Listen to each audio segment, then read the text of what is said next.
আমরা ধর্মীয় প্রেক্ষাপটে শ্যামচাঁদ বা শ্যামসুন্দর বা মদনমোহন বা শ্রীকৃষ্ণ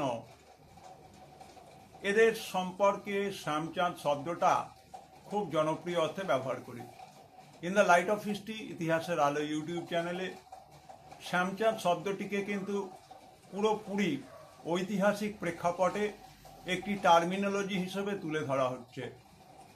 শ্যামচাঁদ বিষয়টি কি?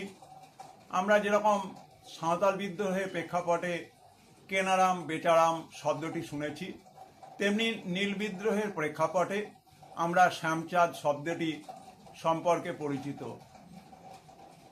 পাঠ্য বইয়েতে কতটুকু আছে জানি না, বা শব্দটি আদৌ আছে কিনা, বা মধ্যশিক্ষা পর্ষদ অনুমোদিত যত পাঠ্যপুস্তক রয়েছে সেখানে এই শ্যামচাঁদ শব্দের উল্লেখ রয়েছে কিনা সেটা আমার জানা নেই।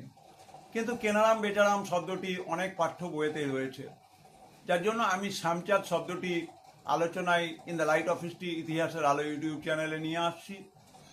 শ্যামচাঁদ হচ্ছে নীল বিদ্রোহের আগে নীলকর সাহেবেরা চাষিদেরকে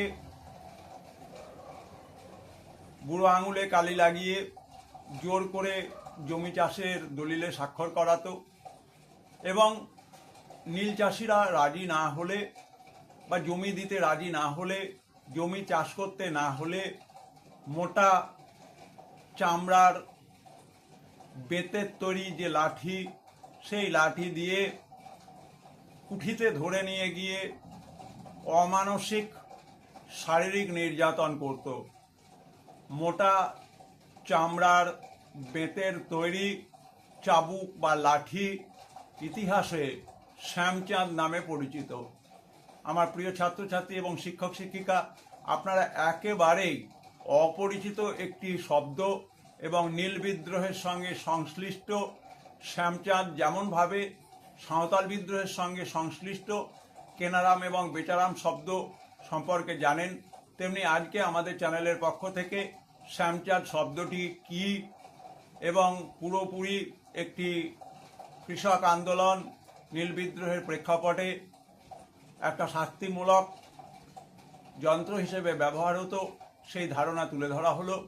প্রিয় ছাত্রছাত্রী এবং শিক্ষক শিক্ষিকাদের কাছে অনুরোধ, আপনারা চ্যানেলের কন্টেন্ট ভালো করে বুঝবার চেষ্টা করবেন, চ্যানেলটিকে শেয়ার করবার চেষ্টা করবেন, সাবস্ক্রাইব করবার চেষ্টা করবেন, যাতে করে ছাত্রছাত্রীরা উপকৃত হয়।